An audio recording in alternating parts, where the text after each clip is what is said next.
যেটা করব, আমরা আপনাদের জন্য কতগুলো কাজ করব ইনশাআল্লাহ আমাদের দলের পক্ষ থেকে। তাদের যে পাওনা, ন্যায্য পাওনা, এটা যেন বুঝিয়ে দেওয়া হয়।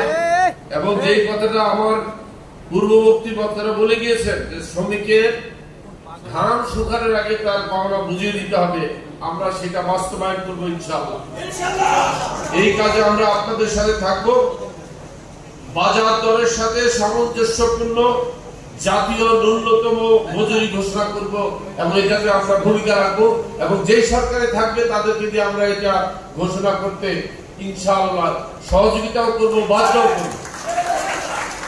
শ্রমিকদের অবাধ ট্রেড ইউনিয়ন করার অধিকার নিশ্চিত করতে হবে, আমরা সেটাতে কাজ করব এবং প্রতিষ্ঠা করবো ইনশাআল্লাহ। সকল প্রকার চাঁদাবাজি ও নৈরাজ্য বন্ধ করতে হবে।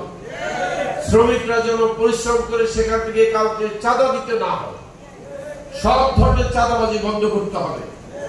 সকল বন্ধ কলকারখানা চালু করতে হবে, একটি কারখানা যেন বন্ধ না থাকে। শ্রমিকদের জন্য পেনশন ভাতা চালু করতে হবে এবং তাদের ন্যায্য মজুরি, পেনশন সহ সব সুযোগ সুবিধা দিতে হবে। আমি ইনশাআল্লাহ চিন্তা করতেছি, যদি আমরা রাষ্ট্রের ক্ষমতায় কারোর সাথে যেতে পারি, একাও যেতে পারি, বা আমরা যদি নাও যেতে পারি, আমরা যদি বিরোধী দলও যদি আমরা সংসদে যেতে পারি, আমরা শ্রমিকদের জন্য কতগুলা দাবি দেওয়া করবো। সেটা হচ্ছে শ্রমিকদের সন্তানদের পরিবারের চিকিৎসা হতে হবে ন্যূনতম খরচের মধ্যে। তাদের সমস্ত সন্তানদের শিক্ষা উচ্চ মাধ্যমিক পর্যন্ত বিনামূল্য করতে হবে।